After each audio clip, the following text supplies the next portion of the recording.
పోయినసారి worship conference ఆయన dance చూడాలి ఇదే సాంగ్కి. ఇప్పుడు సైజు పెరిగిపోయాడు, డాడీ అయిపోయాడు. 7 సంవత్సరం గర్భఫలం లేదు. దేవుడు కార్యం జరిగించే ఈరోజు తండ్రిగా దేవుడి స్తుతించి ఆరాధిస్తున్నాడు. ఇక్కడ ఈరోజు ఆయన ఎందుకు గంతులు వేస్తున్నాడో నాకు తెలుసు. 7 సంవత్సరాలు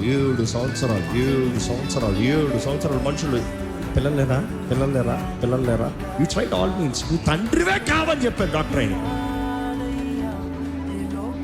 but then God is faithful. అందుకని గంతులు వేస్తున్నాడు. పిచ్చోడికి అర్థం కాదు, మామూలుడికి ఏదో గంతులు వేసుకుంటారండి. దేవుడు చేసిన కార్యాలు అనుభవిస్తున్నారు కాబట్టి గంతులు వేసుకుంటారు. ఐ సో విష్ నాకు ఇక్కడ కాకపోతే అక్కడ దూరాను అనుకో, నేను వేస్తాను చూడు.